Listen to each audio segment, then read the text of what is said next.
The holiday season is known for bringing family and friends together and creating happy memories. But for some, holiday memories are surrounded by tragedy. This December, we will be sharing one unsolved missing person story every day this month. We hope sharing their stories will help bring them home for the holidays. I start off by saying I love traditional boy names used for girls. It has been Me too. I love it. It's been an obsession of mine since I was having babies, but I was not blessed with a little girl, so I was never able to name her a boy's name. Why I'm bringing this up is today's missing person is named Tyler Thomas, and I've never personally known a girl with that name, so I love it. Tyler Thomas was a freshman at Peru State College in Peru, Nebraska, at the time of her disappearance. On this day, December 3rd, 12 years ago, in 2010, was the last time Tyler had any contact with anyone. People often described her as a hardworking, open-minded, immaculately dressed young woman. She was the captain of the dance team, and she wanted to be a fashion designer after graduating college. Tyler was last seen leaving a party around 1:30 a.m., just a few blocks from campus. She lived in the dorms on campus and was seen on surveillance video walking back to her dorm. When her friends arrived back later that night, Tyler wasn't there, and her friends filed a missing persons report at 3 a.m. All I have to say is good for them to report her so quickly. She left the party at 1:30. By 3 o'clock, they didn't know where she was at. They reported her missing to law enforcement. Yeah, that is some super aware friends. I love it, love it. In a lot of cases, reporting this early could be what makes or breaks the case.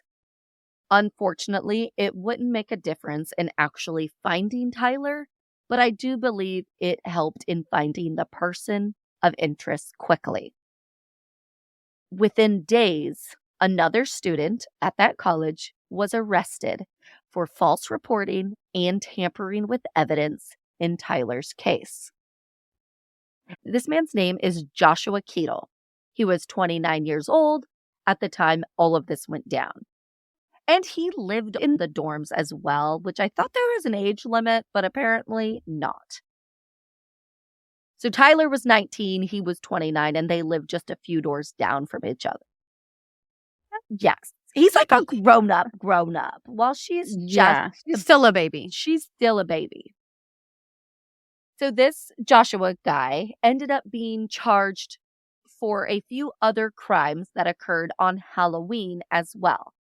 These violent crimes included false imprisonment, terroristic threats, and 3 counts of aggravated sexual assault of another woman with initials KJ. So how did he become a person of interest in Tyler's case so quickly when they didn't even know where she was at? That is because he couldn't keep his story straight. First, he said he was driving back home to the dorms and had zero contact with her. Never saw her, nothing of the sort that night at all. Then, suddenly, he remembered that he and Tyler drove outside of town and had what he called sexual contact. But based on his past crimes, who knows if this was sexual intercourse or it was consensual or not. So he states he saw her, picked her up, took her outside of town to some docks.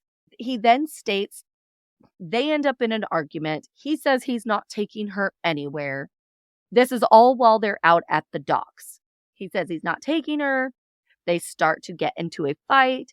She tells him that she's going to go to authorities and say that he raped her. He stated he then left her at the dock. He went home and showered. So obviously... How convenient. Exactly. He just leaves her in the middle of nowhere. And his story obviously is changing over time to the complete opposite of what he originally said. He originally said he never spoke to her, never saw her, anything like Yeah. that night. And Oh, then, suddenly we had sex and I showered. yes, exactly. Police zeroed in on this area along the bank of the Missouri River where these docks are at. This is where this Joshua guy said that they had their sexual contact. This spot had tire tracks all the way up to the river. These tire tracks matched the tread on Joshua's vehicle, which was a 1996 Ford Explorer. Josh was also suspended from the college the two had went to right after this point. And honestly, I'm really not sure how all this works. You might know, but so he was suspended before he was ever convicted of anything. So I know he was in jail awaiting trial for these horrible crimes, but is that Mhm. enough reasoning to suspend someone? Maybe just because he's not going to class? They can most universities can suspend you for any reason they feel fit. Their And discretion. if Okay. you are creating essentially bad PR for their campus, Okay. they can be done with you. Okay. So They don't there's need a conviction. They can speculate. They're supposed to do their own sort of investigation, especially if you were to get into Title IX kind of stuff, which is sex crimes and sexual assault, okay. those types of things that happen on campus. Then further investigations happen, but schools can kick you out for any reason. Okay.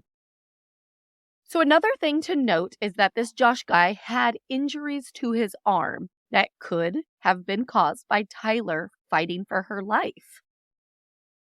He did consent for police to take his clothing he wore that night. He also consented for his vehicle and his cell phone to be searched. Okay. I didn't really find out whatever happened to any of that. But by 2013, Joshua is serving a 20-year sentence for the sexual assault of another female that was only 15 years old. Yes, this dude is a horrible. They end up dropping all of those other charges that happened on Halloween, like all the sexual assault and those because they felt like they had a lack of evidence and he was already in prison for 20 years. Yeah. So, Maybe. so still no sign of Tyler at all. They cannot find her and they searched like crazy, especially in the area that he said they went to. Could not find her. 3 years after Tyler disappeared, a judge declared her deceased. This was after her parents asked the judge to do this so that they could file a wrongful death lawsuit. Mhm. This lawsuit was against the college, the state of Nebraska, and of course, Joshua himself for the death of their daughter. Eventually, the suit against the college and the state would be dismissed. And considering Joshua's been in prison and he's probably not getting out, they're not going to get any funds from him as No. well. It's But the principle of the matter. there's other reasons that people ask for that declaration to occur. If they had a life insurance policy on her, it allows them to settle her estate. Maybe she had outstanding college bills, or there's lots of things that they could have needed that funds for, or they could use that life insurance policy to hire a private investigator. There's lots of reasons that families choose to go that route. Exactly. And the fact that you brought up school debt, Tyler had owed the school, it was under $1,000. And that was one of the things that they were suing the college for was to get that debt Mhm. wiped away because they were now responsible for paying that. And their daughter was most likely murdered. That's just sickening that they had to pay that school after that. In 2017, charges were finally brought against Joshua Keatle for the murder of Tyler Thomas. And in 2020, he was convicted of her second-degree murder. This is Wow. quite the feat, considering No body. Tyler's remains have never been recovered. He was given a sentence of 71 years for what he did to Tyler. Wow. I know. That's a huge sentence for no I physical evidence like I that. I think based on his past behaviors and what he had said happened that night with Tyler and that they got into an altercation. He did state Yeah. at one point that, oh, she could be injured on her wrist. I don't know. Let's just hope this predator of women never gets out of prison. Tyler Thomas deserves to be found and brought home to her family. If you have any information about what Josh did with Tyler, please contact Nemaha County Sheriff's Office at 402 274 3139.